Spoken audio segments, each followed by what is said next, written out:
Ok, parfait. Alors, bonsoir à tous. Bonsoir, chers membres sans couleur. Bonsoir, chers invités, parce qu'on a des invités ce soir, des personnes qui ne sont pas membres, mais à qui nous avons aussi partagé le lien en vue de leur faire profiter de cette discussion formation, parce qu'au sein de Sans couleur, on accorde une importance fondamentale à la formation. Et je pense que pour ceux qui sont réunis ici, ont ce grand attachement-là, parce que entre la balance de la Champions League et la formation, si vous êtes là, c'est parce que vous avez une priorité et qui est essentielle. Et vous êtes à la bonne adresse et nous tenons à vous remercier. Pour ceux qui ne sont pas membres ou qui viennent à peine de nous rejoindre au sein de la communauté, sachez que Sans couleur est une plateforme qui permet à tous les professionnels de se réunir via un hub digital et de leur permettre de pouvoir se mettre ensemble, travailler, se connecter, partager, s'entraider. Et c'est à cette vision-là que nous avons souscrit et c'est ce qui nous réjouit, nous réunit.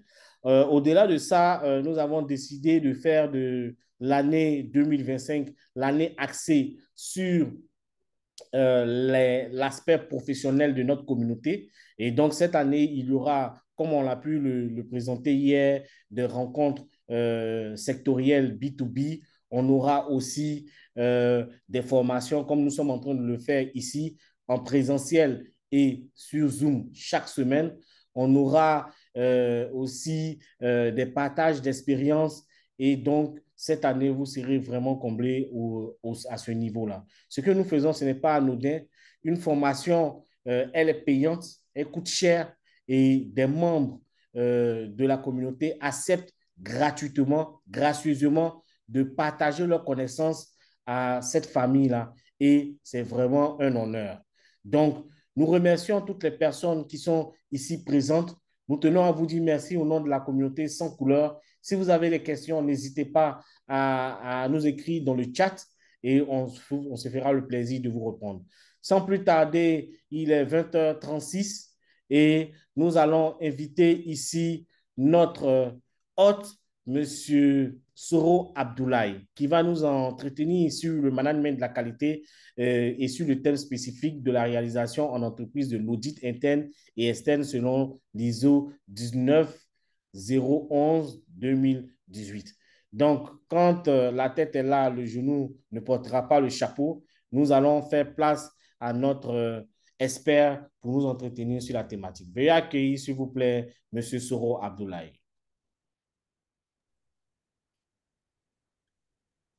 Alors, merci beaucoup. Merci beaucoup, Monsieur Kwasi. J'espère que tout le monde me reçoit bien. 5 sur 5, on vous reçoit. Alors, je me nomme Sora Abdoulaye pour les personnes qui ne me connaissent pas, ou aussi les personnes qui participent pour la toute première fois à l'une de mes classes digitales, parce que chaque semaine, chaque vendredi, j'anime des classes digitales gratuites. Alors, c'est un plaisir pour moi d'animer cette thématique sur l'audit selon la ISO 19011 version actualisée. Alors, comme l'a dit M. Kwasi, je suis Abdoulaye Soro. À la base, je suis ingénieur de conception en contrôle qualité et en environnement, également ingénieur en innovation et développement des entreprises. Euh, Avec plusieurs années d'expérience dans différents secteurs d'activité, ça fait maintenant 13 ans que j'interviens dans différentes organisations en tant que qualiticien, expert suivi évaluateur, mais aussi tout ce qui est développement des chaînes de valeur agricoles et notamment avec la BAT j'interviens sur les thématiques de genre et inclusion sociale. Donc, on va essayer de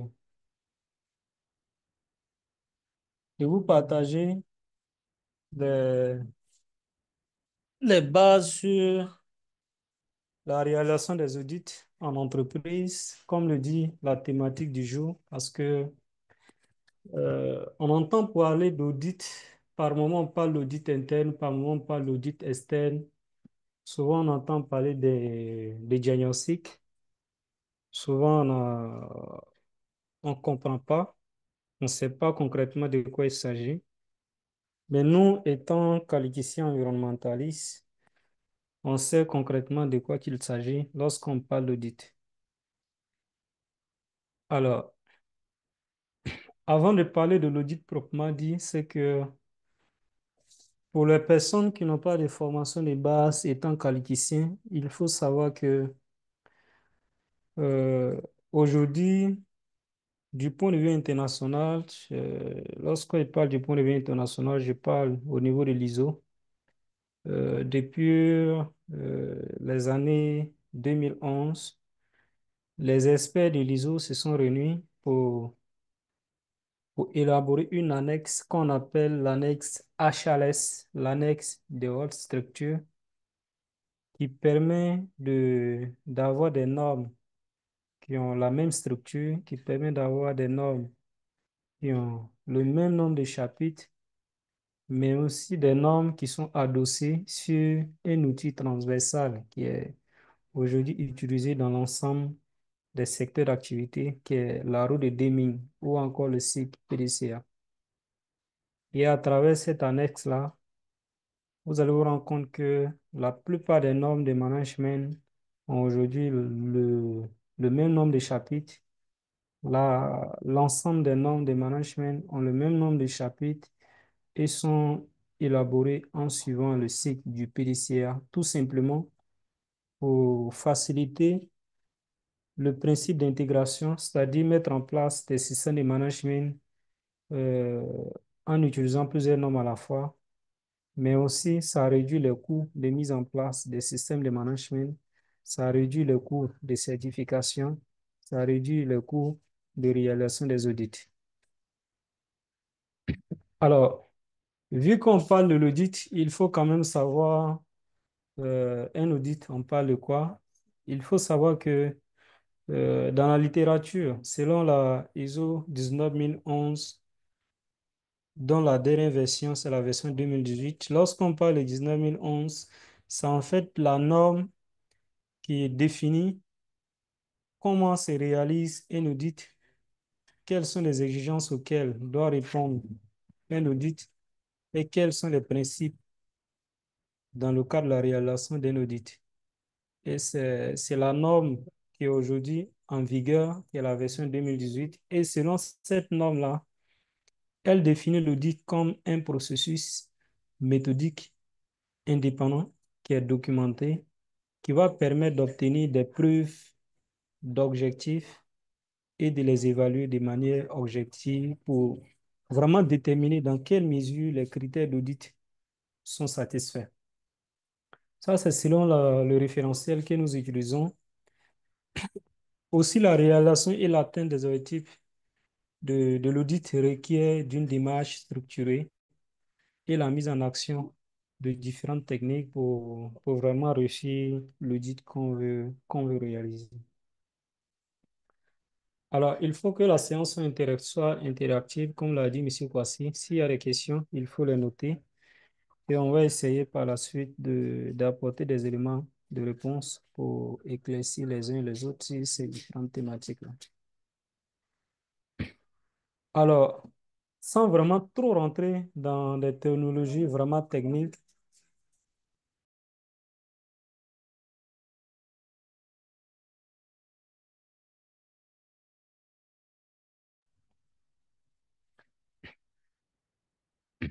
on peut vraiment globalement distinguer ce qu'on appelle l'audit interne et ce qu'on appelle aussi les audits externes. Parce que généralement dans les entreprises, lorsqu'on parle d'audit interne, la plupart du temps, les gens toujours remettent automatiquement au fait que l'entreprise va réaliser son audit elle-même. Ça n'a absolument rien à voir lorsqu'on parle d'audit interne. C'est généralement pas ce que aussi on pense de ce qu'on appelle l'audit externe. Donc, on va essayer de donner plus de détails sur ces différentes thématiques-là. Alors, ce qu'il faut retenir sur les audits internes sont vraiment la plupart du temps faits à partir d'une volonté interne d'auditer sa propre organisation.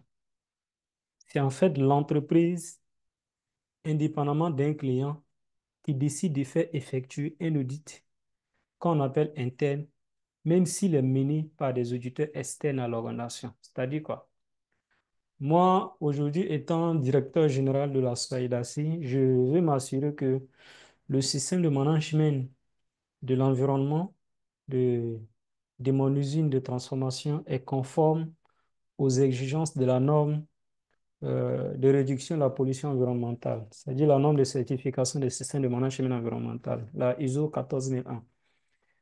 Je n'ai pas un employé qui est capable de réaliser cet audit pour moi. Je vais faire appel à un auditeur qui n'est pas un employé de l'entreprise qui va venir réaliser l'audit du système de management environnemental de mon entreprise. Bien vrai que l'auditeur n'est pas interne en entreprise, il est externe à l'entreprise, mais dès le moment que c'est l'entreprise elle-même qui prend l'initiative de réaliser l'audit de son système de management pour savoir là où elle en est en lien avec les exigences du référentiel qu'elle choisit, cet audit est qualifié d'audit interne.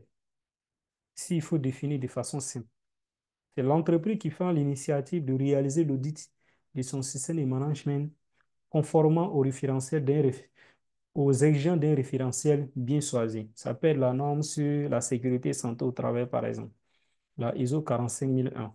Vous allez recruter un auditeur qui a les compétences de réaliser l'audit et il va mettre à votre disposition le rapport d'audit et vous allez l'exploiter. Vous pouvez décider de voir est-ce que votre système de management de la sécurité des denrées alimentaires est conforme à la norme sur la sécurité des denrées alimentaires. Vous allez recruter un auditeur qui va venir le faire pour vous. Ça, c'est toujours un audit interne, même si l'auditeur, il est externe.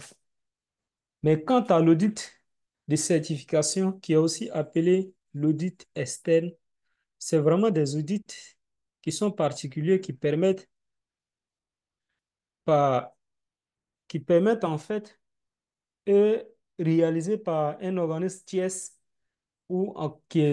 l'organisme doit être indépendant du client et des organismes qui sont audités pour reconnaître en fait le niveau de maturité et de lisibilité du système mis en œuvre au sein de l'organisme.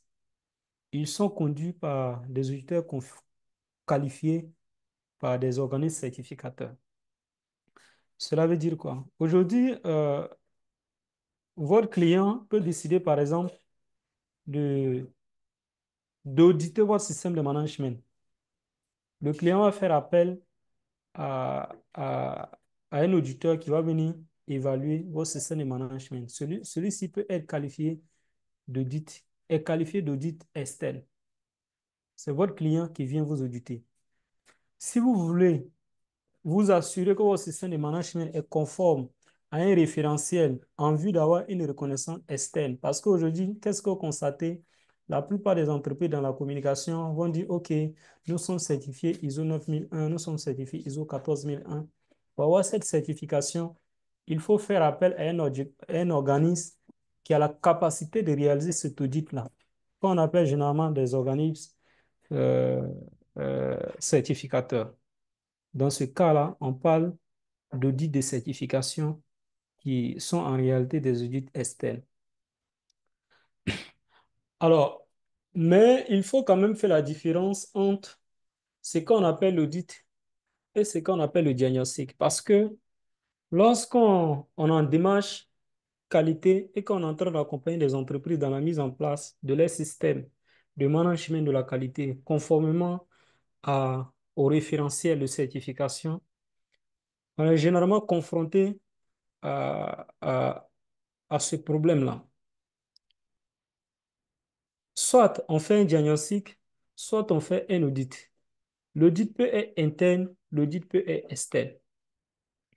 Mais si on ne sait pas quelle est la différence entre un audit et un diagnostic, ça deviendra quand même un peu difficile de pouvoir conduire l'un des examens de façon concrète et avoir le résultat qu'il faut.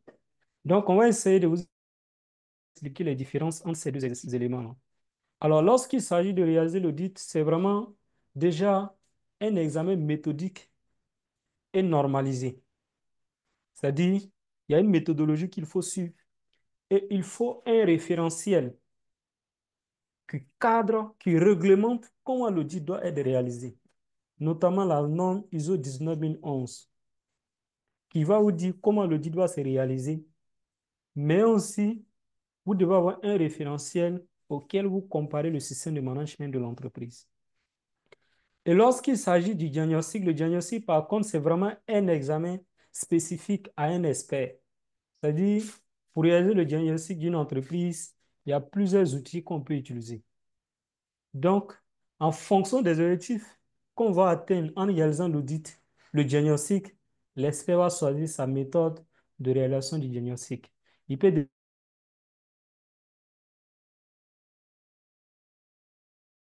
décider peut-être pour faire, par exemple, une analyse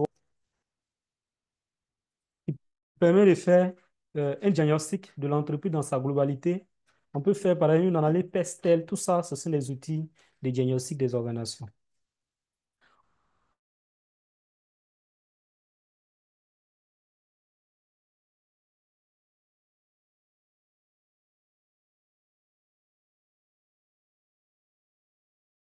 Des dispositions aussi qui sont préalables, mais des objectifs qui sont clairement identifiés quand on veut atteindre en réalisant l'audit. Mais quant au diagnostic, on n'a pas besoin d'un référentiel. Alors, pour la finalité, c'est que pour l'audit, c'est pour déterminer la conformité et évaluer aussi l'efficacité. On va déterminer si le système de management est conforme aux exigences du référentiel qu'on utilise. Si on veut réaliser l'audit du système de management de la sécurité des denrées alimentaires, donc on va chercher à savoir est-ce que le système de management de l'entreprise est conforme aux exigences de la norme sur la certification des, sur la sécurité des denrées alimentaires. Si on veut réaliser un audit pour voir est-ce que notre système de management est conforme aux exigences sur la sécurité et la santé au travail, on va chercher à savoir est-ce que le système de management que l'entreprise a mis en place est conforme aux exigences de la norme ISO 45001, version actualisée. Par contre, pour le diagnostic, la finalité, en fait, c'est d'évaluer un état et les conséquences des dysfonctionnements qu'on a constatés. C'est-à-dire, on a évalué l'état du système et on va regarder quels sont les dysfonctionnements qu'on a et quelles sont les conséquences que ces dysfonctionnements peuvent avoir sur la vie de l'entreprise. Alors, autre chose, c'est l'expression des résultats. Au niveau de l'audit, on va identifier les points forts, les points faibles et aussi constater les écarts. Quant au diagnostic, on va identifier les points forts, les points faibles et formuler des solutions. Donc, généralement, on parle d'audit à valeur ajoutée. Il doit être vraiment méthodique parce que le recours à la méthode, c'est-à-dire programme d'audit, plan d'audit, va permettre d'être plus efficient, d'être plus exhaustif et aussi de garantir en fait la qualité des observations qui seront faites. Plus la méthode, elle est complète, qui va couvrir toutes les étapes de réalisation de l'audit et aussi une méthode qui est éprouvée, plus l'audit est qualifié d'audit à valeur ajoutée. Donc, cela veut dire que vous avez obligation d'utiliser une méthodologie qui est complète, qui est, qui est approuvée, tout en se référant au référentiel en fait en vigueur que vous devez utiliser pour réaliser l'audit du système de management de l'entreprise. Alors, c'est vrai qu'on parle aujourd'hui de ISO 19011, version 2018. D'où nous sommes partis? Il faut savoir, dans toute chose, il y a quand même une histoire, dans toute chose, il y a un passé. Aujourd'hui, c'est ce référentiel qu'on utilise pour réaliser les audits, surtout pour la conformité des systèmes de management en lien avec les exigences des normes ISO. C'est qu'il faut savoir qu'en termes de normes, parce que étant qualificien, vous allez beaucoup parler des normes, on va beaucoup utiliser les normes et autres. On a plusieurs types de normes. Tantôt, on va parler des normes lignes directrices. Par exemple, la ISO 19011, ce n'est pas une norme de certification, c'est une ligne directrice. Donc, avant d'arriver à cette version qu'on a aujourd'hui, il y a eu des lignes directrices dans le passé qui ont été élaborées. Et avec l'évolution des choses, on s'est rendu compte qu'il fallait élaborer une norme globale qui va prendre en compte l'ensemble des secteurs d'activité qu'on va utiliser comme référentiel pour conduire les différents audits. Il y a eu d'abord des lignes directrices qui ont été réalisées pour réaliser l'audit des systèmes de management de la qualité. Et la première ligne directrice, elle a été élaborée dans les années 90. C'était la 10011, la version 1 qui était liée vraiment à l'audit des systèmes de management de la qualité. Et par la suite, en 91, les experts ont rédigé la 19011-2 qui traitait en fait la qualification des auditeurs, mais aussi la qualification des programmes d'audit. Elle a été revue en faisant la rédaction de la 1911-3 qui gère vraiment les programmes d'audit. Mais en lien avec le management environnemental, vous vous rendez compte qu'on a eu des lignes directrices qui étaient liées à l'audit des systèmes de management de la qualité. Et par la suite, il y a eu aussi des lignes directrices qui ont été élaborées en lien avec l'audit des systèmes de management de l'environnement. La première version des lignes directrices en lien avec l'audit des systèmes de management environnemental, c'était à partir de 1996. C'était la 14010 qui parlait des principes généraux. Par la suite, en 1996, il y a eu la 14011 qui parlait des procédures d'audit.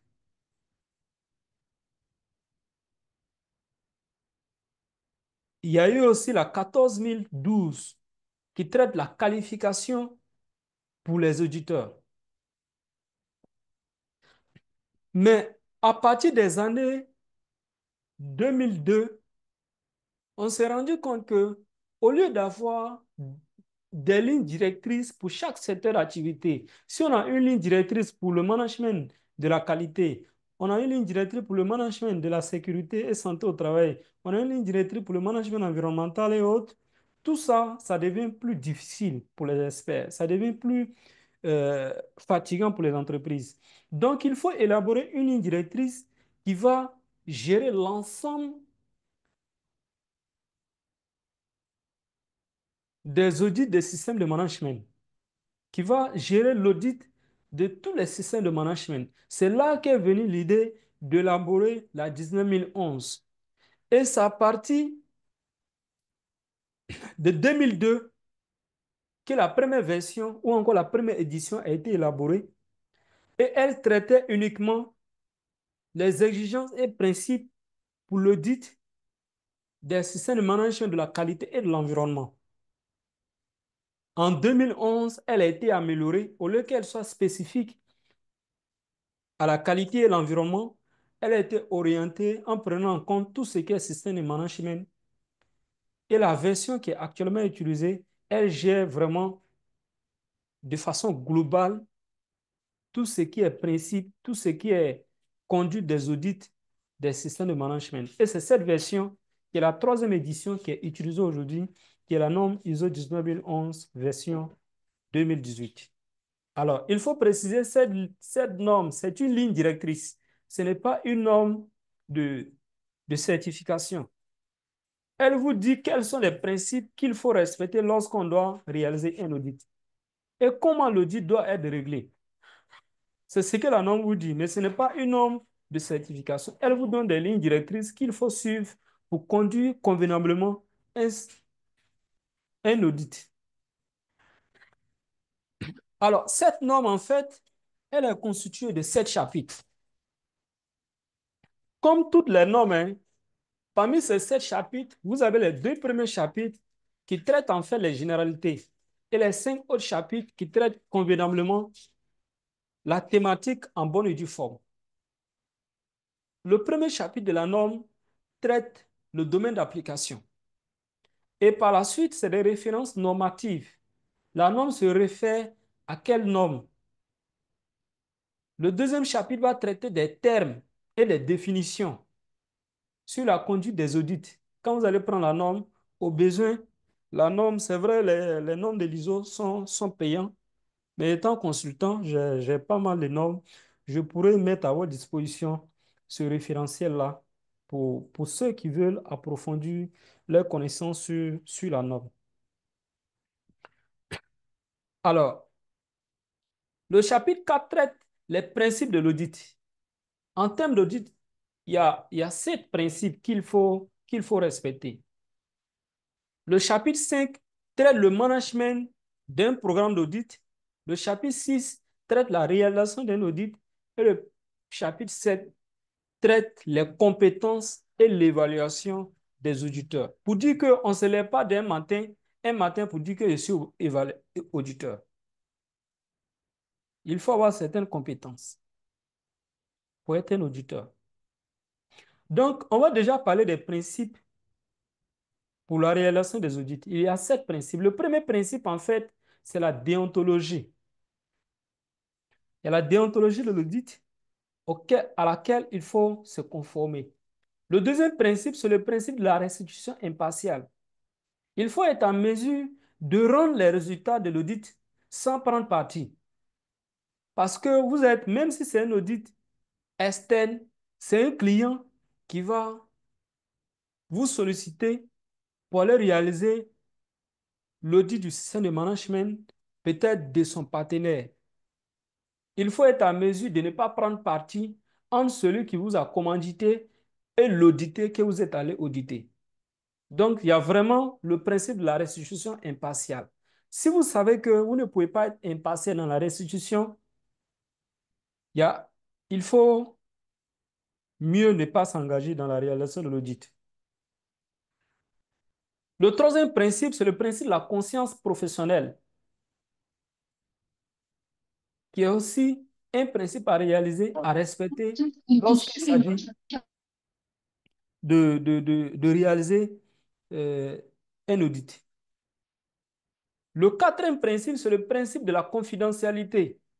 Même au-delà de la réalisation des audits, étant que consultant, étant qu'expert, nous sommes toujours assujettis à ce principe-là dans les différents secteurs d'activité où il faut garder les données de consultance comme des données confidentielles. Vous n'êtes pas amené à les utiliser d'une autre manière après la prestation qui a été faite. Le cinquième principe, c'est le principe d'indépendance. Il faut être indépendant entre les deux parties.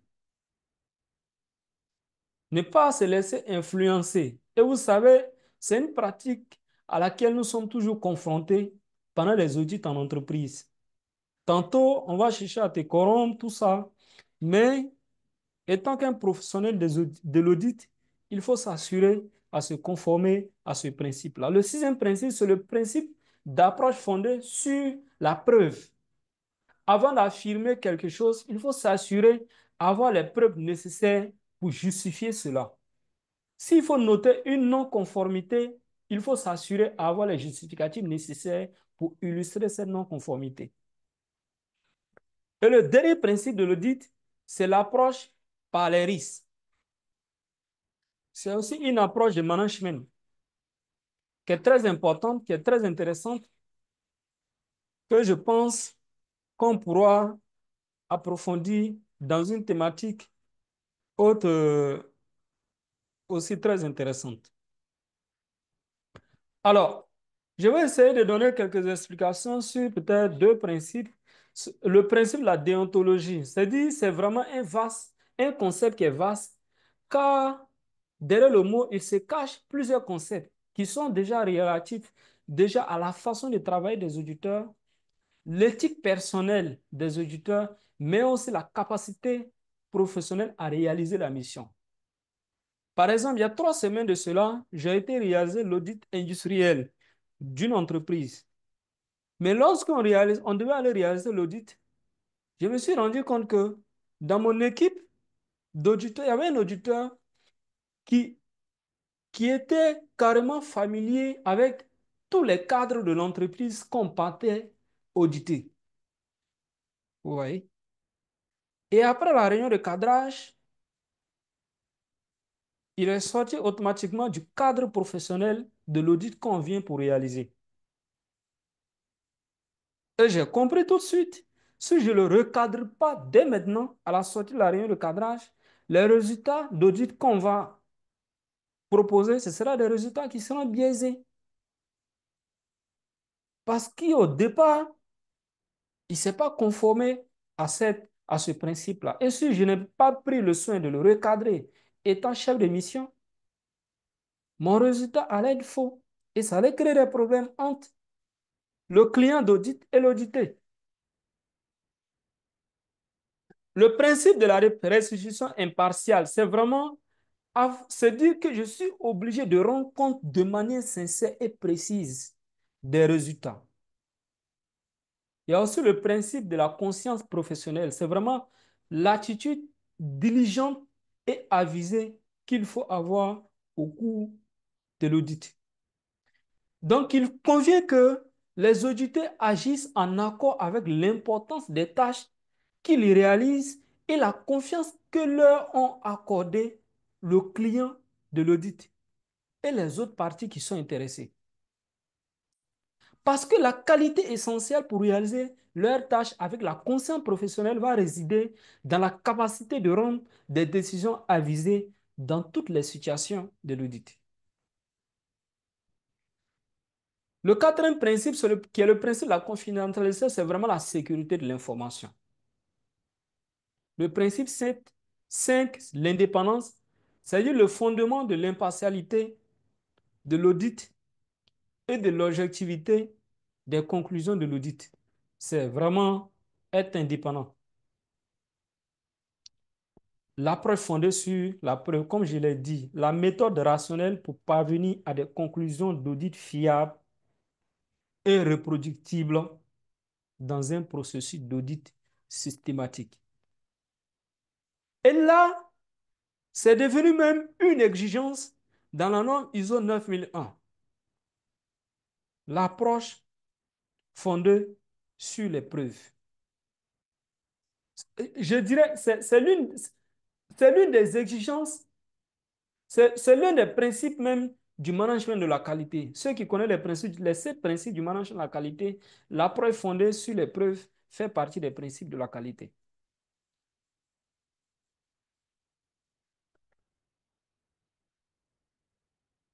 Le principe suivant qui est lié à l'approche par les risques, c'est vraiment une approche qui va prendre en considération les risques, mais aussi les opportunités. Alors, vu qu'on parle de l'audit, il faut savoir que, bien vrai qu'on n'est pas en train de parler de la conduite de la mise en place d'un système de management de la qualité, mais il faut savoir que la norme de certification des systèmes de management de la qualité euh, traite quand même la conduite des audits internes. Au niveau du chapitre 9, dans son paragraphe 2.2, la norme fait un focus sur la réalisation des audits internes. Et j'espère que vous connaissez aujourd'hui la différence entre l'audit interne et l'audit externe, qui est aussi appelé audit de certification. Alors, la norme dit, au niveau du chapitre 9, que l'organisme doit planifier, établir, mettre en œuvre et maintenir un ou des programmes d'audit qui doivent couvrir notamment la fréquence, les méthodes, les responsabilités, les exigences de planification et le compte rendu. où les programmes d'audit doivent tenir compte de l'importance des processus qui sont concernés, des modifications ayant une incidence sur l'organisme et des résultats des audits qui sont passés. Il faut définir aussi les critères d'audit et le périmètre de chaque audit. Sélectionner des auditeurs et réaliser des audits pour assurer l'objectivité et l'impartialité du processus d'audit. Veiller à ce que les résultats d'audit soient rapportés à la direction qui est concernée. Entreprendre sans délai induit la correction et les actions correctives appropriées. Et surtout conserver des informations documentées comme preuve de la mise en œuvre du programme d'audit et des résultats d'audit. C'est ce que dit la norme ISO 9001 sur la conduite des audits internes en son chapitre 9. Alors, revenons à notre mouton. Les principales étapes de la réalisation des audits. Pour réaliser un audit, il y a trois grandes phases. Avant l'audit, pendant l'audit et après l'audit. Avant l'audit, il faut préparer l'audit et il faut planifier l'audit. Pendant l'audit, vous allez réaliser ce qu'on appelle la réunion d'ouverture. Après la réunion d'ouverture, vous allez conduire maintenant l'audit et à la fin de l'audit, il faut faire une réunion de clôture. La réunion de clôture s'est faite avec le client que vous êtes allé auditer. On ne se lève pas comme ça pour aller dans une entreprise, on arrive, oui, on est venu pour vous auditer. Et ce qu'il faut préciser, il y a des personnes qui réalisent les audits mais qui n'ont rien compris de l'audit. On ne réalise pas un audit pour faire de la chasse aux sorciers. On réalise un audit pour identifier les non-conformités, pour proposer un plan d'action pour améliorer le système de management. Ça, il faut comprendre ça. Et si vous, l'auditeur, vous ne vous mettez pas dans cette position, le client que vous partez auditer aura toujours peur de vous et vous n'allez pas pouvoir accomplir votre mission parce qu'il y a certaines informations que vous n'allez pas pouvoir avoir. Donc, il faut savoir que la réalisation d'un audit, c'est d'améliorer ce qu'on est en train de faire. D'autant plus même que l'ensemble des normes de management sont aujourd'hui adossées sur la route de Deming, sur le site du PDCA, qui prône enfin l'amélioration continue de tout ce qu'on fait. Avant ou après l'audit, c'est la rédaction du rapport d'audit et aussi le suivi de l'audit. Parce que lorsqu'on va réaliser le rapport d'audit, il y a un plan d'action qu'on va annexer au rapport d'audit. Donc, il va s'agir de suivre la mise en œuvre des actions qui sont planifiées dans ce plan d'action-là. Alors, on va essayer de donner quelques détails sur la conduite de l'audit. C'est la préparation des audits, des activités d'audit.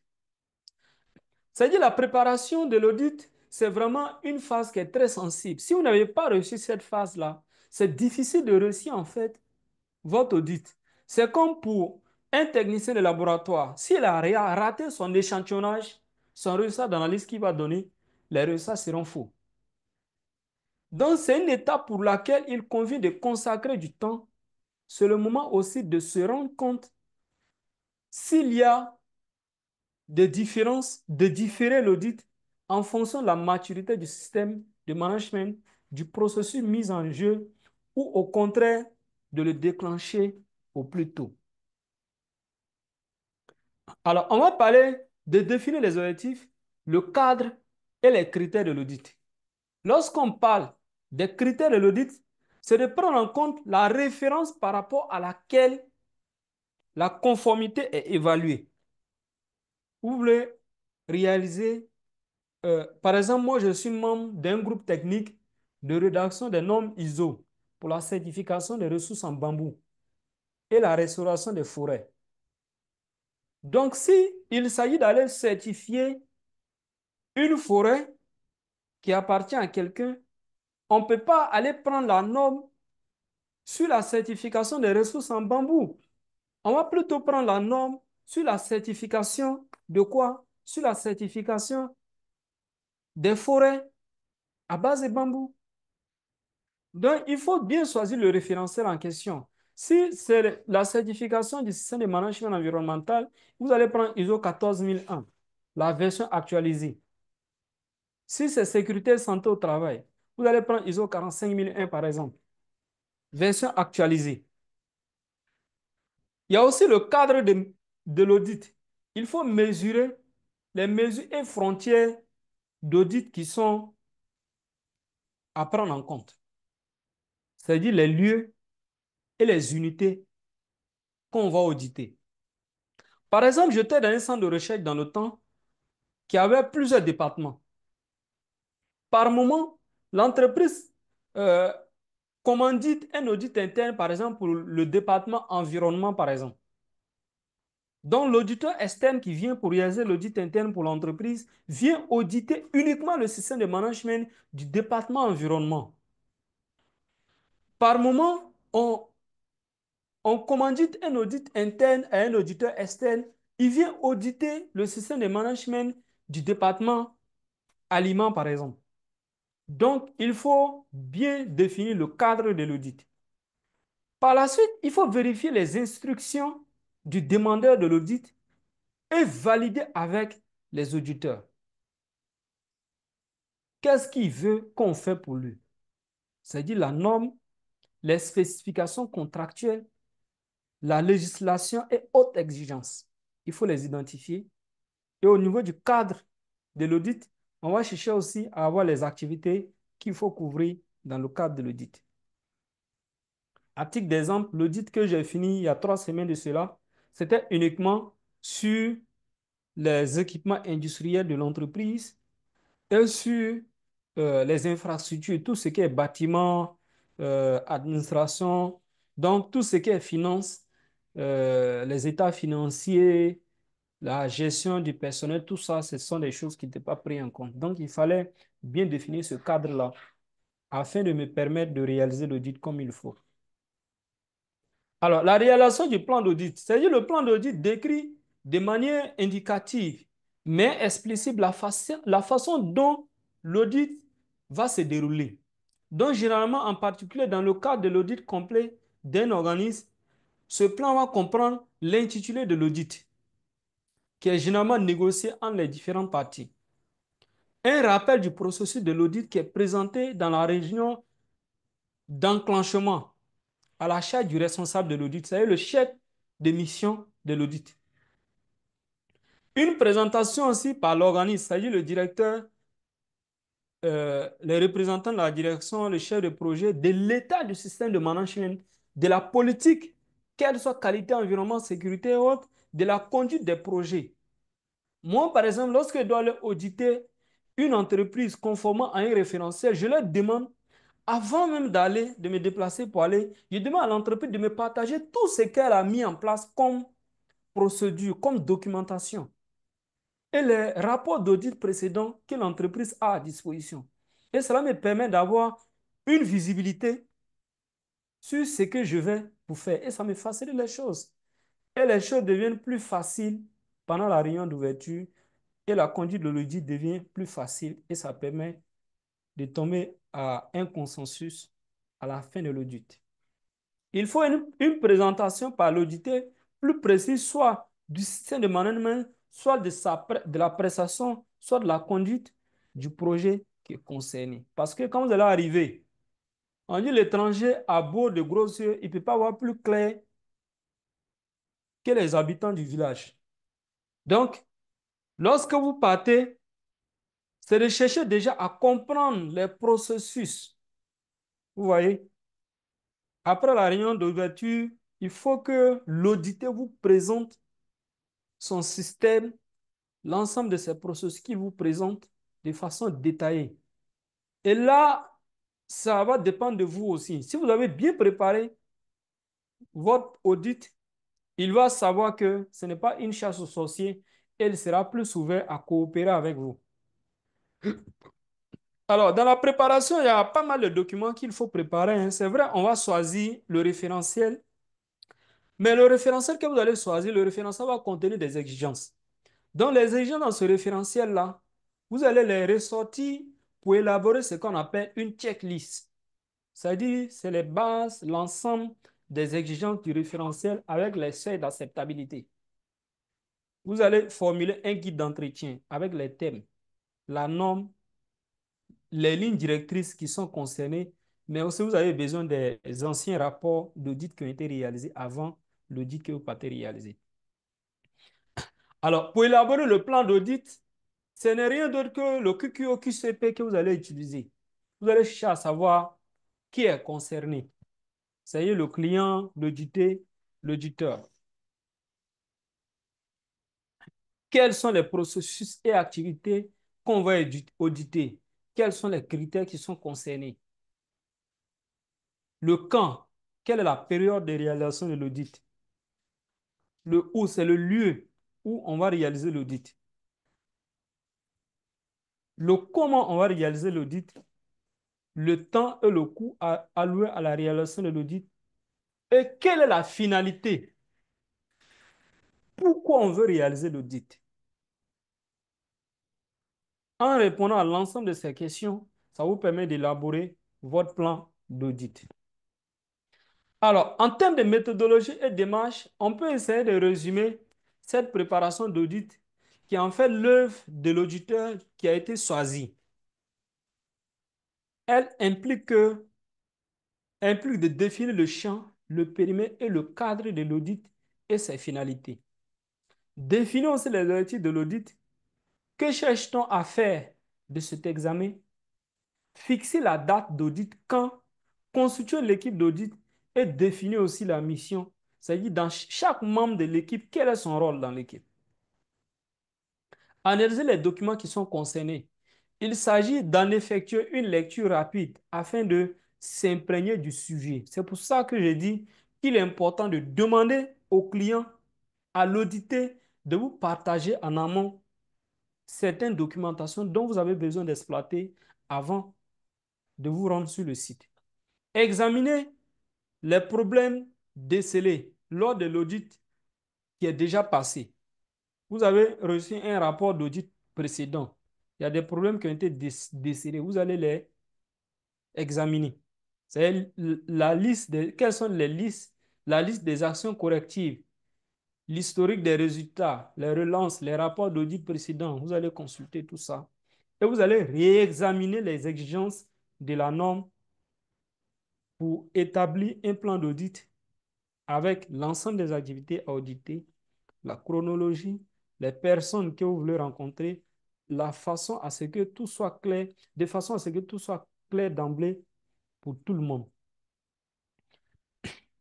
Alors, la validation, valider aussi la préparation par, par, par la personne ou les fonctions qui sont habilitées à valider. Pour la réalisation de l'audit sur le terrain, c'est qu'il faut réaliser l'audit sur le terrain va consister à bien sûr une partie importante du processus d'audit. En fait, tout c'est pas comme si c'était, comme si cette partie faisait partie d'un d'un continuum en fait qui est amorcé dès l'expression initiale du besoin d'auditer, en passant par l'élaboration du plan d'audit, la constitution de l'équipe des auditeurs, la préparation de l'audit, et donc avant la diffusion du rapport d'audit. Il faut réaliser l'audit, c'est vraiment l'instant, la réalisation de l'audit, c'est vraiment l'instant crucial qui fera interagir l'audité et les auditeurs. C'est le moment où l'effet miroir est mis en jeu. C'est du fonctionnement de cet effet miroir-là que résultera vraiment l'image virtuelle de l'organisme qui est audité, dont la fidélité et la pertinence qui vont traduire in fine l'efficacité de l'audit. Alors, la réunion d'ouverture dont je parle, c'est vraiment lorsque vous arrivez dans l'entreprise que vous partez auditer. Elle est sous la responsabilité du responsable de l'équipe d'audit. C'est les auditeurs qui font là. Qui est responsable de cette réunion-là? C'est le chef de mission. Cette réunion d'ouverture va comprendre la présentation mutuelle des participants. C'est-à-dire l'équipe d'auditeurs, chacun va se présenter. Si le commanditaire vous accompagne, le représentant va se représenter. Celui qui vous partez auditer va se présenter avec son équipe. Les rôles de chacun sont connus. L'explication, c'est de la démarche. Le chef d'émission va décrire la démarche que vous allez utiliser. Quelle est la finalité? Quel est le champ, les objectifs de l'audit? Mettre en place des actions de progrès. La confirmation aussi du plan d'audit. À la suite de la réunion d'audit, il peut y avoir, sur la base des échanges, il peut y avoir des modifications éventuelles compte tenu de certaines contraintes. Mais la réunion ne dure pas, hein. Généralement, c'est maximum 30 minutes, voilà, qui permet de vraiment tisser des liens de fraternité entre les deux parties pour installer vraiment une confiance pour que chacun soit à l'aise dans sa peau, quoi. Vous savez, généralement, qu'est-ce qu'on constate dans les entreprises? Lorsqu'on dit un audit à réaliser, c'est pratiquement la panique. Et il faut savoir qu'un audit qui est réalisé sans identifier des non-conformités, si moi je dois faire une contre-expertise, je serai beaucoup regardant sur cet audit-là. Si vous-même étant auditeur, vous partez auditer un système de management et tout est conforme, il n'y a pas eu de recommandations, ça veut dire que vous-même, vous devez remettre en cause vos compétences. Donc, le comportement des auditeurs est très important. Le responsable d'audit doit savoir leur donner rapidement la parole. L'audité, lui, il est à l'écoute. Il peut formuler des remarques ou préciser que certaines personnes ne sont pas, par exemple, disponibles, que certaines visites des locaux sont toujours possibles ou bien de faire des modifications. La durée de la pause repas, il faut la préciser, ainsi que le lieu et l'heure prévue pour la réunion de la restitution et la fin de l'audit. Le rôle en fait du responsable d'audit est très primordial parce qu'il doit recadrer tout le monde à n'importe quel moment. Plus que le respect de la déontologie de l'audit, il faut qu'il associe une bonne humeur, clarté, simplicité et qu'en même temps, il fasse montre de juste ce qu'il faut d'assurance. Parce que pendant l'audit, on va recueillir des informations. Ce n'est pas toutes les informations qu'on nous donne qu'il faut forcément exploiter. Donc, il faut vérifier les informations.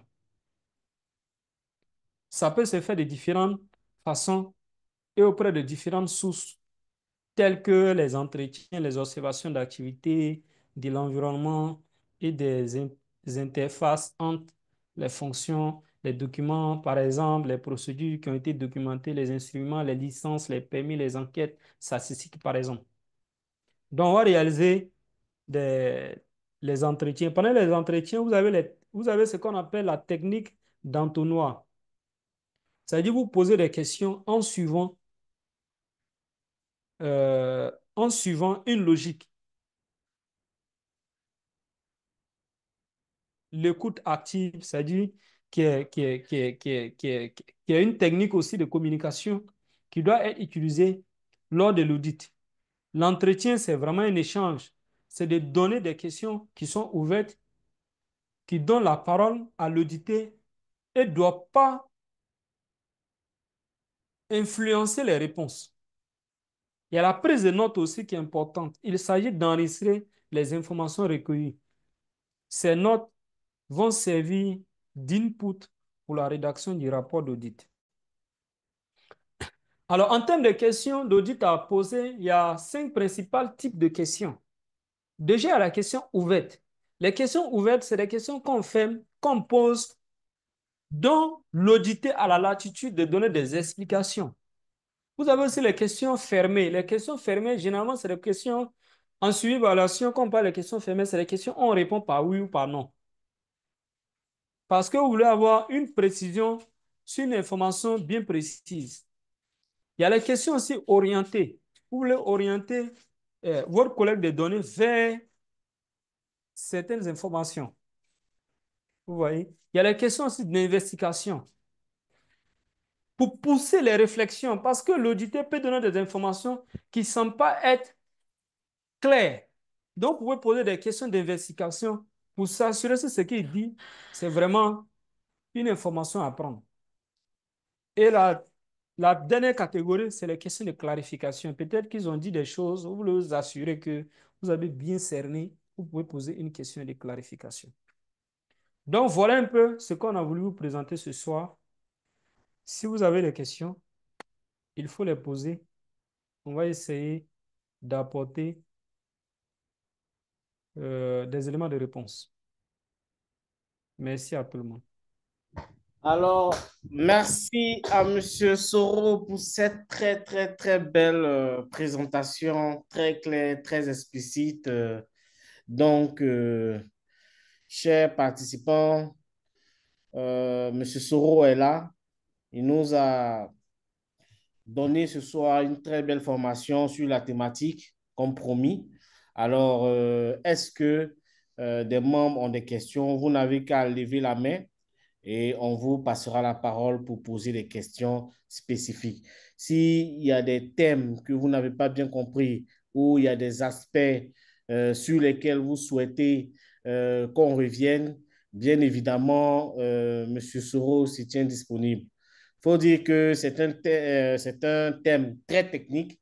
Voilà, ce n'est pas des thèmes sur lesquels on a l'habitude d'être de marketing et quoi que ce soit. C'est un thème vraiment, vraiment technique. Voilà, on parle de ISO, on parle de management, on parle de diagnostic. Et, et donc, ce n'est pas tellement évident pour tout le monde, mais on est ici pour apprendre et c'est toujours important d'avoir une ouverture sur un certain nombre de compétences. Voilà. Donc, est-ce qu'il y a des questions? Il y a M. Christophe Kwasi qui a levé la main. Donc, vous n'avez qu'à ouvrir Oui. votre micro pour poser votre question. J'espère qu'on m'entend. On t'entend très bien. Ok, merci.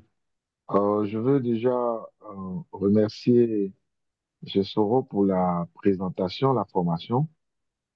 Et j'ai une question. Moi, je suis auditeur dans le domaine des systèmes d'information et aussi des systèmes d'archivage, audit documentaire. Je voulais, en quelque sorte, comme ça a été dit tout à l'heure, sur un plan technique, quel est le lien? Parce qu'effectivement, j'ai vu qu'il y a des points où on se retrouve. Quel est le Mhm. lien entre la qualité et l'audit documentaire et l'audit des systèmes d'information? Voilà. C'est pour OK. faire en fait la corrélation entre ces deux systèmes-là. Voilà. D'accord. Merci beaucoup, Monsieur Christophe, pour cette très belle question. Monsieur Soro, à vous l'antenne. Alors, déjà, l'audit documentaire et l'audit aussi des systèmes, euh, je pense que vous parlez de système d'information. Ça fait partie de la Oui, qualité. l'information, je veux dire. Ça fait partie de la qualité. Et il y a même une norme ISO qui est liée sur la sécurité de l'information. Il y a une norme ISO qui traite ça plus en détail. OK. Alors, voilà, l'audit documentaire aussi, euh, ça fait partie des exigences de certaines normes. Dans le passé, par exemple, au niveau de la ISO 9001, aujourd'hui, l'ISO 9001, en termes de gestion documentaire, euh, l'entreprise demande, il y a une exigence dans la ISO 9001 aujourd'hui qui dit que l'entreprise doit documenter, doit avoir des informations documentées et s'assurer que ces informations documentées sont maîtrisées. Et c'est pour Oui. ça, moi, je dis toujours aux entreprises, lorsque surtout, comme je forme beaucoup les auditeurs, je leur dis toujours, ça ne sert à rien d'élaborer une panoplie de procédures qu'on ne va pas utiliser, qu'on ne va pas maîtriser. Parce que si un auditeur vient se rendre compte que vous avez élaboré des procédures qui sont documentées, que vous ne maîtrisez pas, c'est considéré comme des non-conformités. et ça vous pénalise. Donc, en bref, pour vous dire en fait que ce soit l'audit des systèmes d'information, que ce soit l'audit documentaire, tout ça, ça fait partie du management de la qualité. Il faut Ok. savoir que le management de la qualité aussi, ça, il faut dire ça à tout le monde, c'est un domaine qui est vraiment transversal. Un qualiticien doit être à mesure de pouvoir intervenir dans toutes sortes de secteurs d'activité. Mais malheureusement, dans les entreprises, qu'est-ce qu'on constate, surtout dans les entreprises agro-industrielles? Ils résument la fonction qualité à la qualité du produit. Et là, Effectivement, c'est effectivement. très dangereux parce qu'il y a la qualité des services, tout ce qui est qu'on ne peut pas toucher, même quand on regarde l'accueil, quand vous arrivez dans un magasin, comment les clients sont reçus, comment les commandes sont traitées, comment les réclamations sont gérées, tout ça, ça relève du management de la qualité. Et il y a même des dimensions même de la qualité qui regroupent tout ça en fait. Donc, pour dire en fait que la qualité, c'est un secteur d'activité qui est très vaste, et un qualiticien doit être en mesure de dire son mot partout où il se trouve, quoi. Dans une dynamique surtout d'amélioration continue. C'est pas pour dire ce qu'on fait, c'est faux, mais quel que soit ce qu'on fait, il y a toujours la possibilité de mieux faire ce qu'on est en train de faire déjà. Ça, c'est l'œil du qualiticien lorsqu'il arrive dans une entreprise. Ok. D'accord, c'est parfait. Merci. Est-ce que, Monsieur Christophe, c'est bon? Vous avez la Oui, réponse? c'est Est-ce bon, que c'est vous bien. voulez... Surtout là où je suis totalement d'accord, comme il a dit, c'est que la qualité, ces deux domaines-là rejoignent la qualité.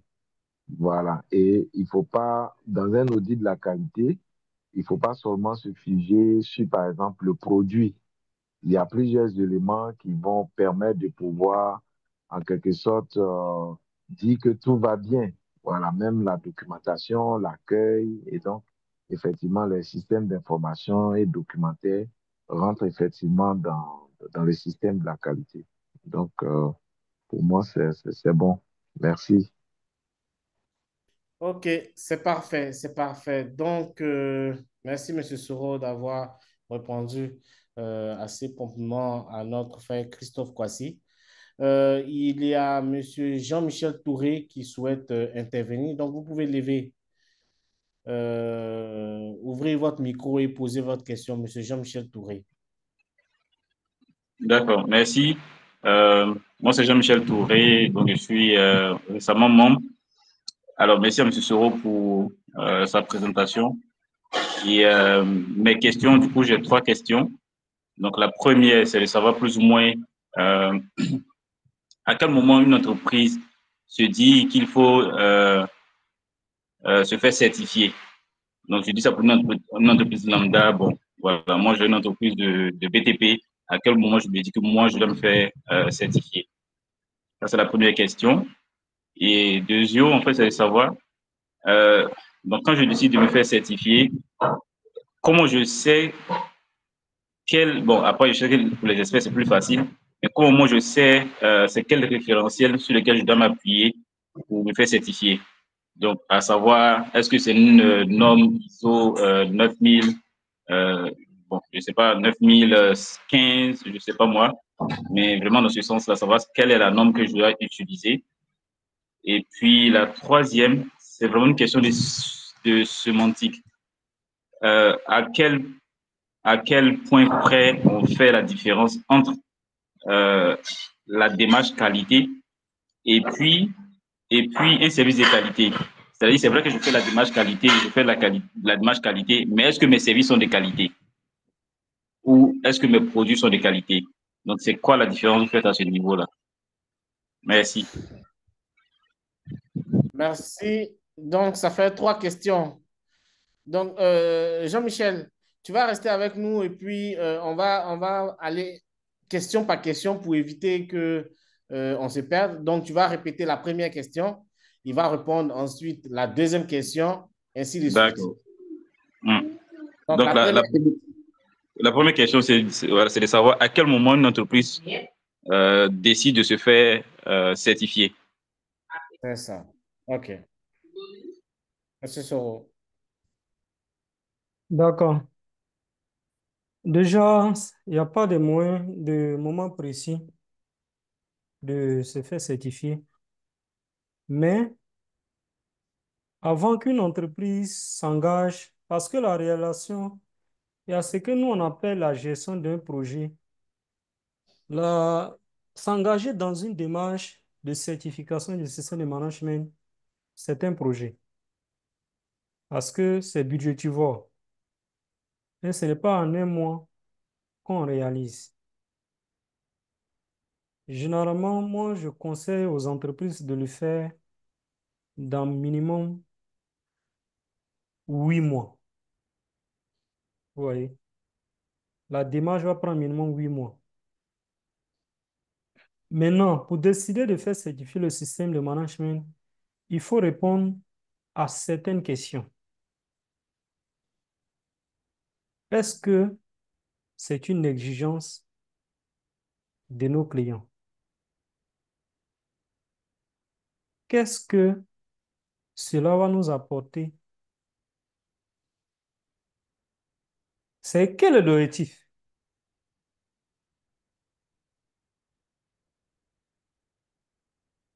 Les objectifs qu'on cherche à atteindre, c'est la réponse à certaines questions. Est-ce qu'on cherche à améliorer la qualité des produits et des services et l'environnement du travail? Ça peut être un objectif. Est-ce que c'est parce qu'on veut placer le client au cœur de l'entreprise? Est-ce qu'on veut mieux identifier et anticiper les besoins des clients, du personnel ou d'autres parties intéressées? Ça peut être par exemple un client qui dit, OK, pour travailler avec vous, il faut que votre système de management soit certifié ISO 9001 par exemple. C'est l'une des raisons qui va vous pousser à vous faire certifier.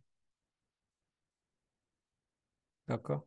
Donc, on peut chercher à faire certifier le système de management de notre entreprise, soit pour améliorer la qualité des produits et des services, parce que c'est une démarche qui va vous imposer une certaine manière de faire les choses. Vous allez revoir les processus, vous allez revoir les compétences du personnel, vous allez revoir votre plateau technique, c'est-à-dire les équipements que vous utilisez. Vous allez revoir tout ça. Donc, si vous avez les réponses à toutes ces questions-là, ça vous permet de décider de vous lancer. Et la question, elle est très bonne parce que c'est le premier challenge. Qu'est-ce qu'on constate dans les entreprises? De plus en plus, les entreprises recrutent des qualiticiens dans les entreprises juste parce qu'un partenaire dit, OK, vous devez avoir un qualiticien dans votre entreprise. Et quand vous rentrez dans l'entreprise, vous regardez que le qualiticien, il est enfermé dans un petit bureau là, avec quelques appareils d'analyse.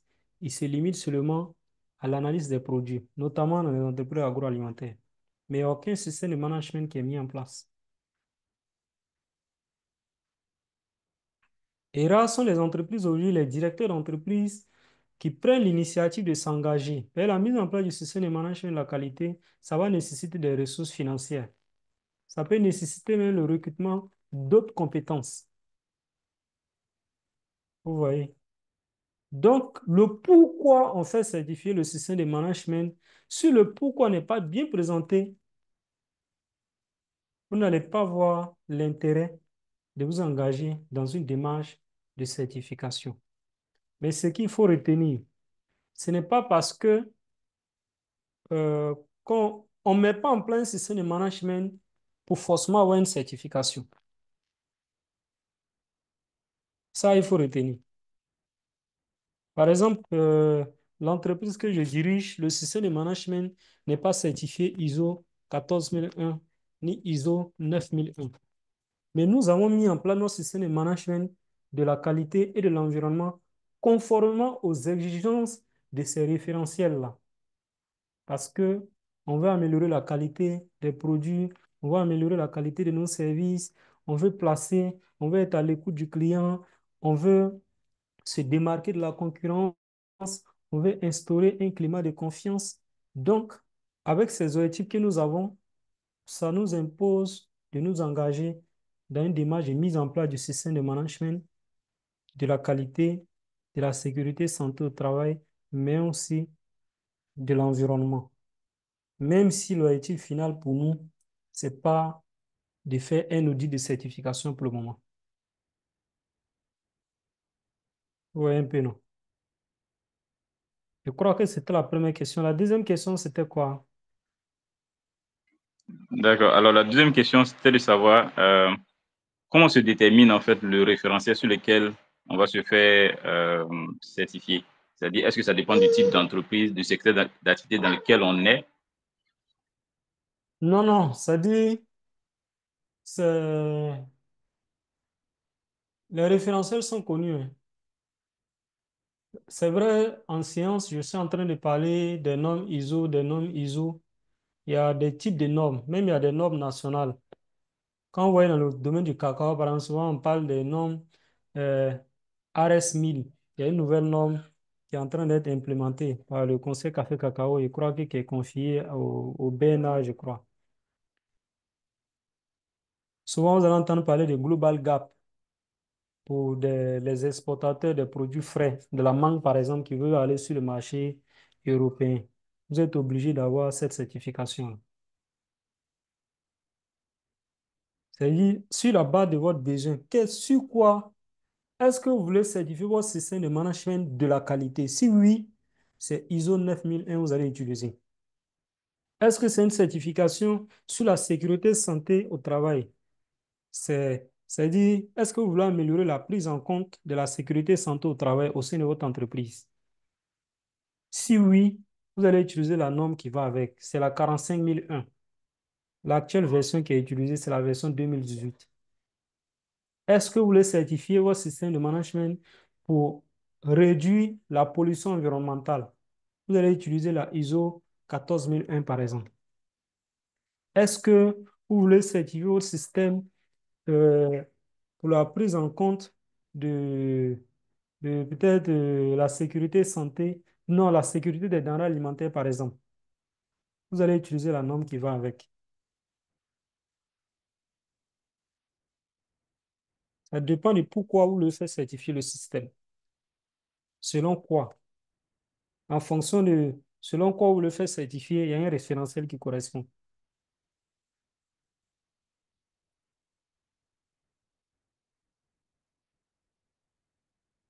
Est-ce que c'est clair maintenant? Oui, c'est bon, ça peut aller. La troisième question, c'était quoi? C'était sur la démarche qualité. C'est ça, non? Oui, c'était de savoir, est-ce que c'est parce qu'on fait de la démarche qualité qu'on produit, qu'on délivre des produits de qualité ou des services de qualité? Donc, c'est quoi le juste milieu par rapport à ça? Oui, effectivement. C'est parce qu'on est dans une démarche qualité. Maintenant, l'erreur que commettent certains auditeurs, ce n'est pas parce que si, par exemple, il faut mettre en place un système de management. Si aujourd'hui, votre entreprise décide de se lancer dans une démarche qualité, mettre en place un système de management de la qualité, dès le moment que l'entreprise existe et qu'elle fonctionne, il faut savoir que quel que soit le référentiel que vous allez prendre, l'entreprise répond d'office déjà à certaines exigences du référentiel. Dès le moment que l'entreprise existe et qu'elle fonctionne. Maintenant, la démarche qualité, c'est une démarche qui va toucher en fait au cœur de l'organisation. Il va s'agir simplement de passer d'une situation actuelle A, c'est-à-dire là où nous sommes aujourd'hui, à une situation souhaitée que nous avons préalablement définie, c'est-à-dire l'objectif qu'on cherche à atteindre. Donc, il va s'agir de vous engager dans une démarche qui est structurée, qui œuvre surtout sur les aspects spécifiques et va réunir aussi des acteurs différents au sein de la collectivité. Parce que s'engager dans une démarche qualité, c'est une démarche qui est continue euh, et collective. Pour dire en fait que si vous êtes dans une démarche qualité, ce n'est pas le qualiticien qui met en place la démarche. C'est l'ensemble du personnel de l'entreprise. Donc, ça va mobiliser tout le personnel de l'entreprise autour d'un projet commun. Ça va impliquer tout le monde. Et le premier responsable de la mise en place de la démarche, c'est le premier fondateur de l'entreprise. C'est pour ça qu'on dit dans les principes, le principe numéro 1 du management de la qualité, il faut chercher à avoir l'engagement de la direction. C'est pour ça, lorsqu'on doit s'engager dans une démarche, la première des choses, c'est la politique qualité qu'on élabore. Et le responsable de l'élaboration de la politique qualité, c'est le premier responsable de l'entreprise. Même s'il n'est pas qualiticien, le qualiticien qui est dans l'entreprise va l'aider à élaborer la politique qualité. C'est lui qui va signer. Elle doit être connue de tout le monde, adoptée et maîtrisée. Et chacun doit s'engager à respecter la démarche. Donc, c'est un peu ça, quoi.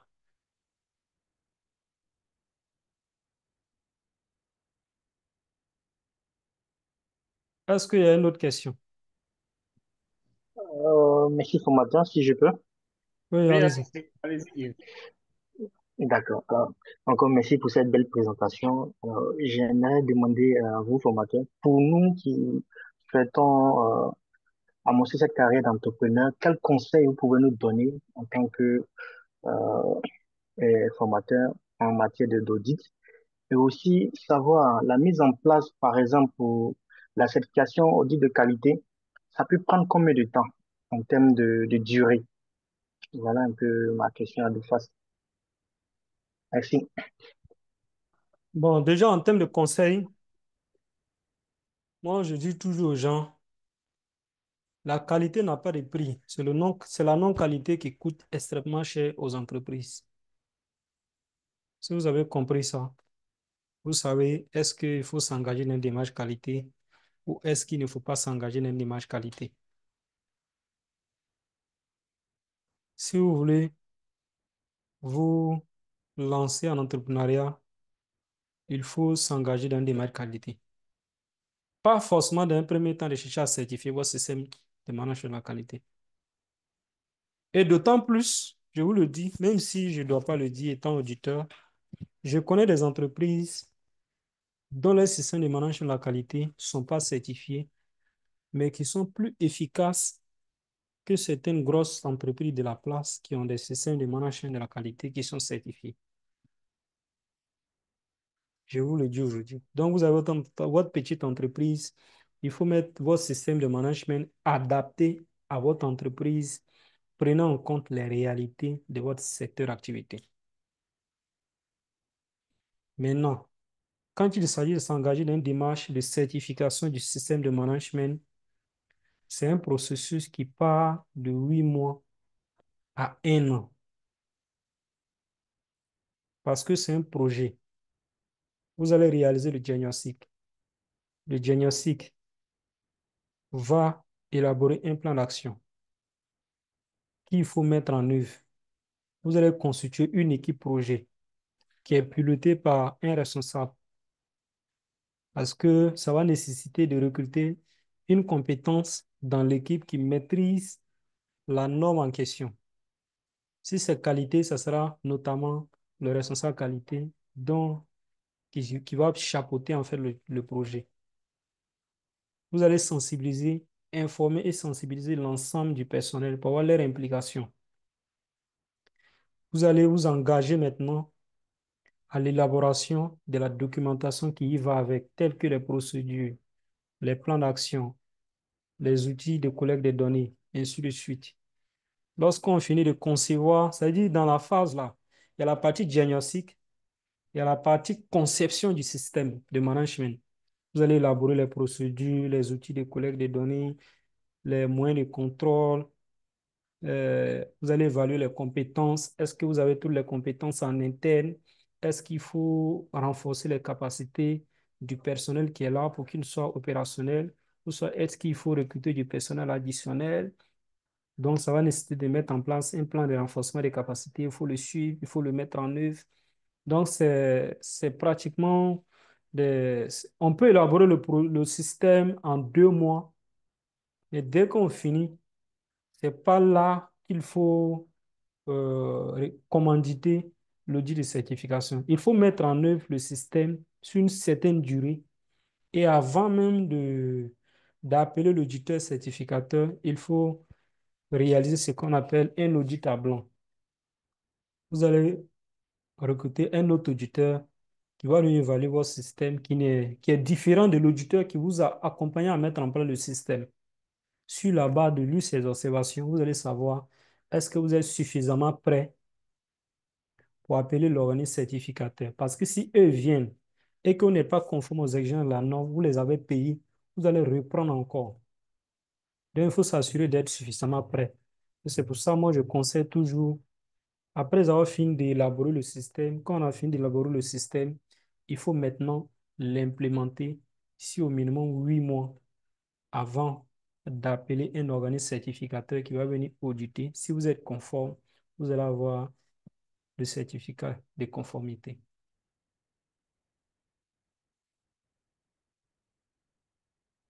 Est-ce que c'est bon? Oui, oui, juste revenir sur la première question pour un débutant qui souhaite quand même s'aligner sur les critères de qualité. Vous avez dit qu'il pouvait déjà commencer sans faire la certification. Donc, je ne sais pas si je comprends bien. Oui, oui. Va-t-il s'agir, par exemple, de chercher à avoir le référentiel ISO 9001 qui traite de la qualité et puis essayer de soi-même mettre en place? C'est cette partie-là, j'ai pas bien compris. Sur quoi Non, s'appuyer pour pouvoir soi-même faire la qualité? l'idéal, c'est de vous faire accompagner par un auditeur. Parce Ah, que si vous ok. n'êtes pas spécialisé dans le domaine, vous n'allez pas pouvoir concevoir votre système de management de la qualité. C'est de faire appel à un Là, auditeur c'est clair. qui va vous accompagner dans le processus à un budget adapté à votre situation. D'accord. Vous voyez, quelqu'un, Je pense que le budget, par exemple, simple audit que je suis allé réaliser il y a 2 semaines de cela, là, l'audit simplement, moi j'ai facturé pratiquement à 15 millions. Ça, waouh. c'est simplement. Mais C'est- là-bas, on parlait de chiffre d'affaires, on parlait lorsque j'ai fini d'évaluer l'entreprise, je suis à près de 7 milliards, la valeur de l'entreprise. Donc, ça ne peut pas être un budget pour... Et le plan d'investissement qui est proposé pour l'entreprise, les actions qui ont été recommandées, c'est à hauteur de 900 millions. Donc, il faut dire pratiquement 1 milliard. Pas pour vous faire peur, pour dire en fait que l'auditeur va vous faire une cotation adaptée à votre situation. Oui, un peu. Mais généralement, les barèmes qu'on donne, c'est que le coût de l'accompagnement, euh, théoriquement, hein, mais dans la pratique, elle est toujours revue. C'est généralement autour de 5% du chiffre d'affaires réel de l'entreprise. Pas les chiffres d'affaires, voilà, qu'on monte en tant que chef d'entreprise pour bluffer nos partenaires financiers pour lever des fonds. Mais le chiffre d'affaires réel, c'est généralement autour de 5% du budget. Et ça reste toujours à discuter avec le consultant qui va vous accompagner.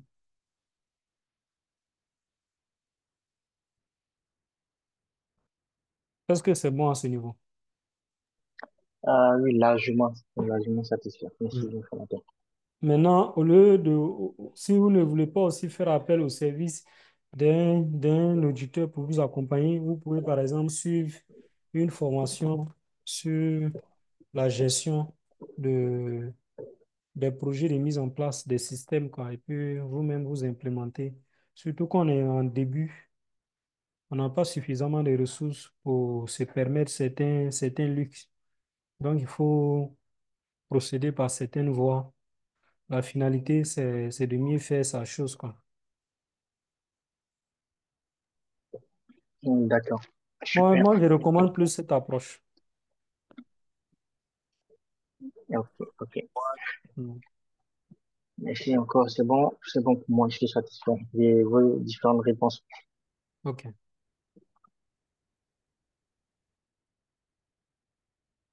Autre question. Je vois Wato fait. Atofé, vous pouvez ouvrir le micro et poser votre question.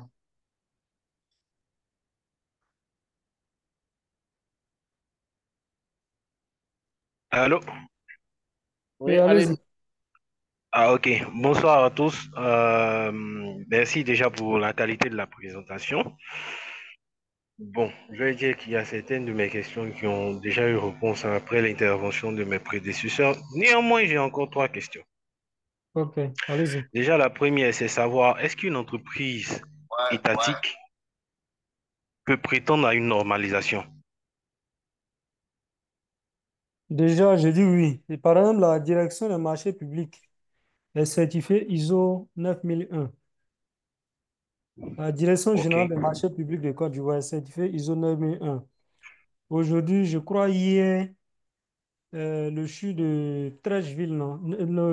Il y a un de nos CHU, c'est pas si c'est le CHU de Makori, mais le CHU de Trècheville ou le CHU de Yopougon était en audit qualité pour certifier son système de management. Et ok, aujourd'hui, le ministère de la Santé veut que l'ensemble des CHU et des CHR, leur système de management de la qualité soit certifié ISO 9001. Donc, la certification, c'est à la fois pour les entreprises privées, pour les entreprises publiques, même pour les ONG. ok. Mais bon, allant dans ce sens-là, bon, je sais qu'il y a forcément une démarche, mais la question que j'allais poser, c'est quoi l'avantage pour une structure de l'État qui ne fait pas forcément de bénéfices de tendre à la certification si elle a déjà une procédure en interne qui peut-être n'est pas forcément la plus performante, mais lui permet quand même de fonctionner. Comme je l'ai dit, je dis la qualité là. Les gens réduisent malheureusement la qualité au produit. Au-delà du produit, il y a le service qu'il faut améliorer. Oui, de plus en plus aujourd'hui, les gens se plaignent, les parents des patients se plaignent beaucoup que dans les centres de santé publique, je le dis à huis clos en nous, les parents se plaignent que les agents de santé volent les médicaments des patients, par exemple. Mhm. C'est un manque, c'est une non-conformité en termes de qualité du service. Vous voyez un peu. Ok, Aujourd'hui, il y a pas mal d'entrepreneurs qui se sont plaints du fait que c'est difficile d'avoir des marchés publics en Côte d'Ivoire. En vue d'améliorer la qualité du service de la Direction générale des marchés publics, ils se sont engagés dans une procédure de certification et ils ont fait certifier le système de management de la qualité. Tout ça, pas pour améliorer la qualité d'un produit parce qu'ils ne vendent pas un produit, mais pour améliorer la qualité du service. mhm. Je parlais des dimensions de la qualité même des services, et l'accessibilité, la courtoisie, la promptitude. Voilà, tous ces éléments-là, c'est des choses qu'on cherche à améliorer lorsqu'on veut faire certifier le système pour améliorer la qualité du service. Ok, je vois.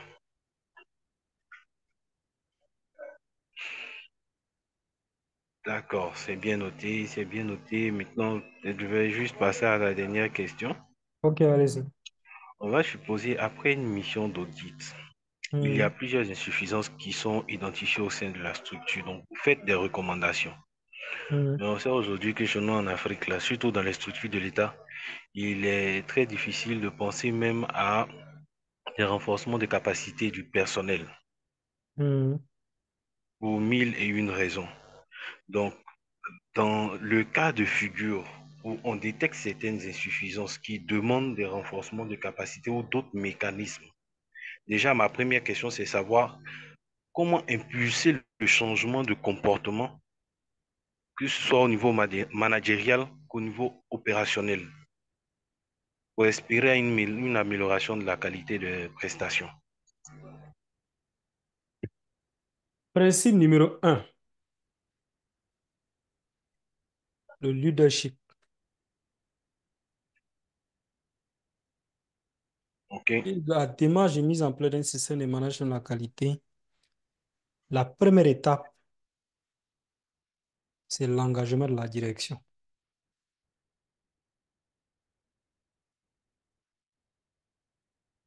Tant que la direction n'est pas engagée, vous ne pouvez pas mettre en place un système de management de la qualité dans une entreprise.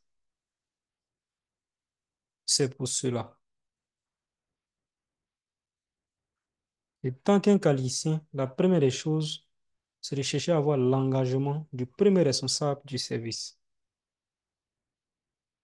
Parce que son engagement visuel et matérialisé par la rédaction de la politique qualité et qui est signé par lui-même va influencer l'ensemble des chefs de service et départements et ça va augmenter les chances de réussite.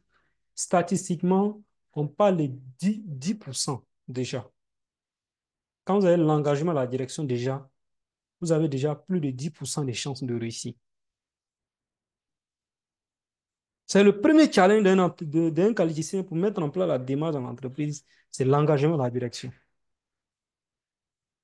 Avant d'arriver dans les histoires de diagnostic pour identifier les faiblesses et autres là, si vous n'avez pas l'engagement de la direction, vous allez beau faire un diagnostic, élaborer un joli plan d'action, ça n'ira nulle part.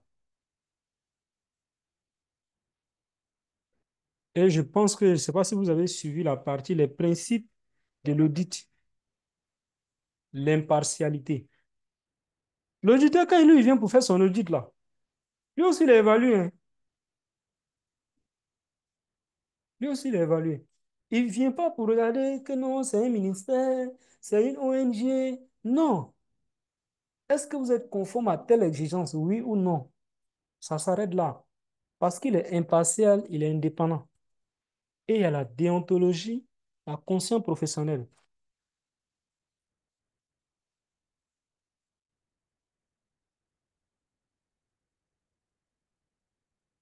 Est-ce que vous voyez un peu? Oui, oui. Le mois passé, par exemple, il y avait les auditeurs de BRC siège qui étaient en Côte d'Ivoire. C'est un référentiel de certification des systèmes de management de la qualité. Ça, c'est qui est un peu anglophone. Ils ont fait venir des auditeurs en Côte d'Ivoire depuis le siège. Pas les bureaux qu'ils ont agréés qui font les certifications telles que les SGS en Côte d'Ivoire. Non. BRC même était en Côte d'Ivoire au cours du mois de février. Et qu'est-ce qu'ils faisaient? Les entreprises qui sont certifiées et qui ont d'excellentes notes pendant l'audit de certification, ils tombent sur ces entreprises-là sans les avertir. C'est-à-dire que tu es là à 22h, 23h, tu reçois un message pour te dire que demain on sera dans ton entreprise. Tu n'as même pas eu le temps de ranger quoi que ce soit. Matin, ils sont sur toi. Et ils s'en foutent du fait que tu sois l'État ou pas.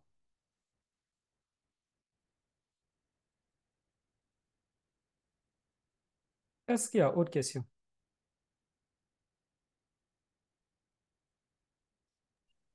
Allô?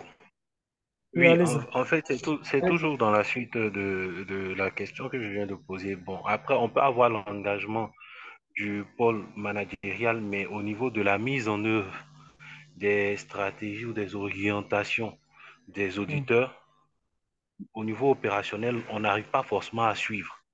Soit parce que les travailleurs ou disons le pôle opérationnel est plus ou moins dépassé ou préfère se contenter de travailler toujours dans un environnement auquel il est habitué. C'est surtout ça, l'habitude, là, comment changer le comportement des gens qui ont des habitudes qui datent de 1900.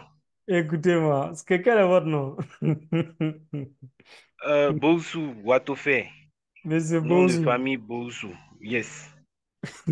En démarche qualité, il y a ce qu'on appelle la résistance au changement.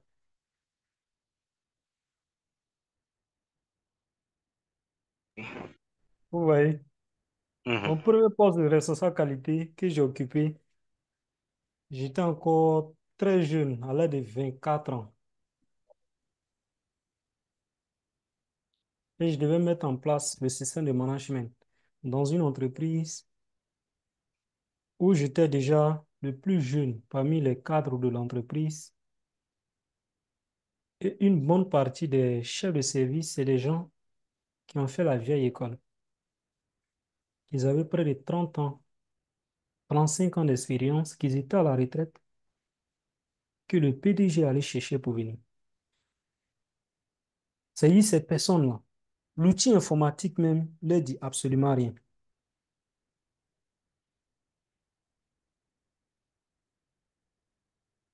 Mettre en place le système, il y a des étapes qu'il faut respecter. L'engagement de la direction, l'engagement de tout le monde. Et c'est pour ça qu'il faut mettre en place un comité.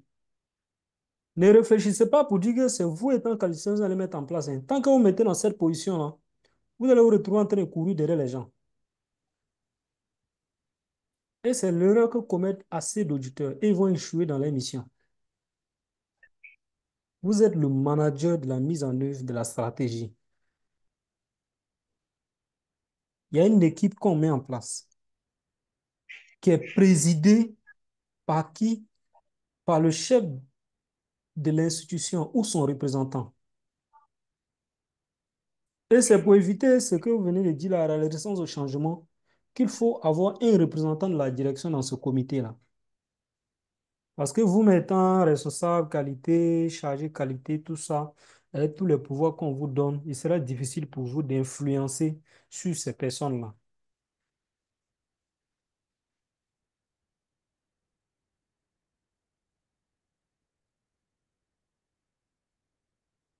Et ce changement va s'imposer aux gens. Moi, je me rappelle, j'ai eu un doyen qui m'a dit une fois que euh, lui, il a commencé à faire les choses de cette manière, il n'était pas encore né. Mais il avait raison. Le monsieur avait 35 ans d'expérience. Moi, j'avais que 24 ans. Vous voyez un peu. Mhm, mhm. Voilà. Et puis, on ne dit même pas autre chose. Arrivé à un moment donné, c'est allé même très loin. À un moment, tu peux être même victime d'attaques mystiques, tout ça, quoi. Ah, jusqu'à ce point. Oui, c'est des réalités on a vécu, mais quand le système est mis en place, ça permet de faire avancer les choses, quoi. Et tant que vous ne respectez pas ces engagements, ces étapes, cette séance est vraiment une séance spécialement sur l'audit. Ce n'est pas une séance sur la démarche, sur la gestion du projet de mise en place du SMQACE. Peut-être qu'avec l'administration, à un moment donné, on pourra peut-être programmer une séance sur la démarche de, de mise en place ou de gestion du projet SM, SMI QACE. C'est le management intégré QACE. Là, ça pourra vous permettre d'avoir plus de détails sur ça, quoi. On a un module en bonne et due forme sur ça. Ok, c'est bien noté. En tout cas, merci bien, je suis satisfait de retour. Merci encore. Merci beaucoup.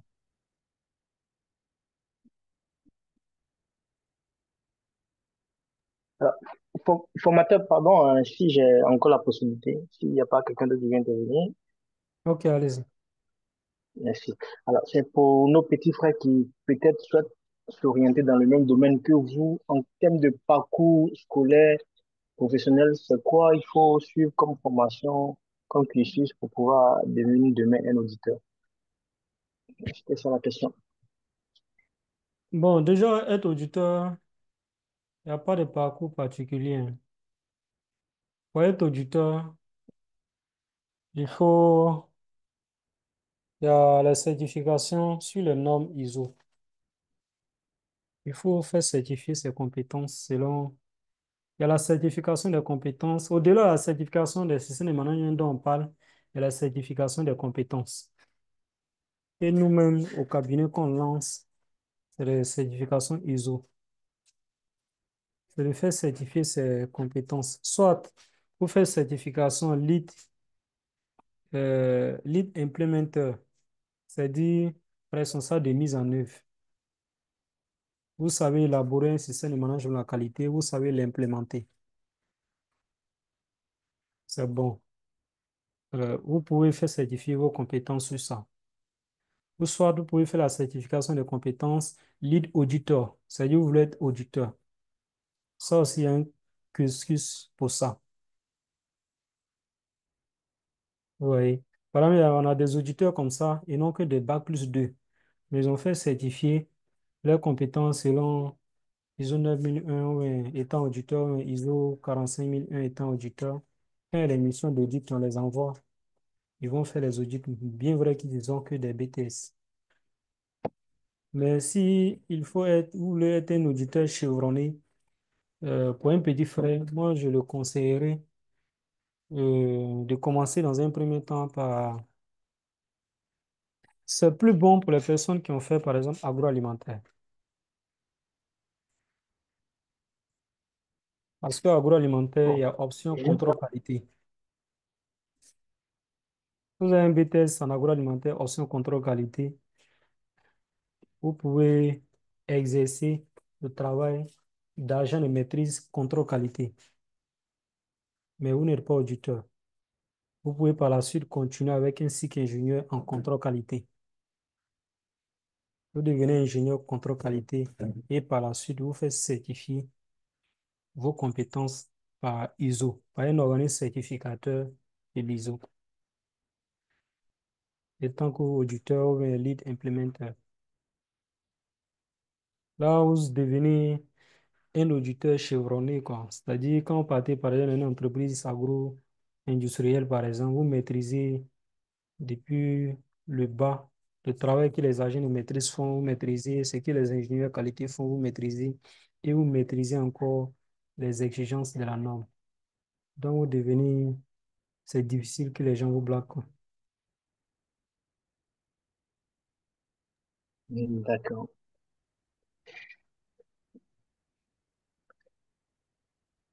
D'accord, c'est bon comme élément de réponse, merci. OK.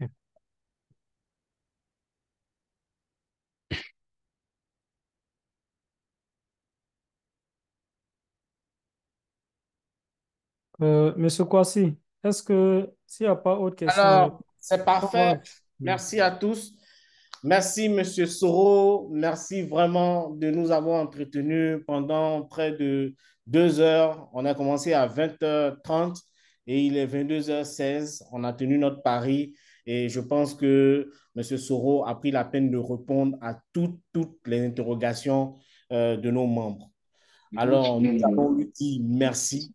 Vraiment, que tous les membres disent merci à M. Soro qui a donné de son temps, de sa disponibilité en vue de présenter ce panel-là. Il y a quelqu'un qui a ouvert son micro. Vous pouvez fermer, s'il vous plaît. Voilà. Et donc, on va conclure.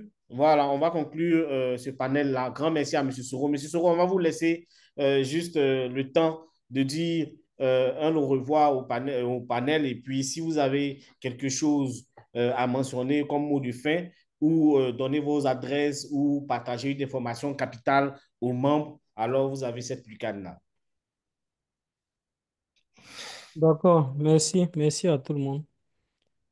Comme vous savez, c'est toujours un plaisir de partager les connaissances. Et tant que consultant formateur, j'ai déjà formé pas mal d'auditeurs. Et comme j'ai dit au départ, chaque vendredi à 17h, il y a des classes digitales que j'anime gratuitement au niveau du cabinet. Et pour les personnes qui veulent par la suite approfondir leurs compétences, peut-être se faire certifier en tant qu'auditeur sur l'une des normes de l'ISO, euh, j'ai cette autorisation, pas étant personnellement, mais au niveau de mon cabinet. C'est un cabinet de certification des compétences, comme les SGS et d'autres entreprises de la place qui le font. Donc, pour dire que c'est la bonne adresse. Et en termes de coordonnées, je vais laisser mon numéro dans le chat pour ceux qui veulent peut-être avoir des informations complémentaires par la suite, quoi. Je suis basé à Boaké et fréquemment à Korogo parce que j'ai mon usine industrielle qui est au niveau de Korogo. Donc, je suis présentement même à Korogo présentement. Donc, merci à tout le monde. Ça a été vraiment un plaisir d'échanger avec vous. Je remercie chacun pour sa disponibilité, mais aussi pour la qualité des échanges que nous avons eus. Alors, grand merci à tous. On va fermer cette session de formation avec ce remerciement à M. Soro qui, malgré son déplacement, malgré tout ce qu'on peut imaginer, s'est tenu disponible et c'est vraiment ça l'esprit de la famille sans couleur. Alors, sans plus tarder, nous allons remercier tout un chacun. Le replay sera disponible au sein de la communauté et pour toutes les personnes qui ne sont pas membres, veuillez nous contacter sur notre numéro WhatsApp pour avoir plus d'informations. Merci à tous et rendez-vous lundi prochain pour une prochaine session de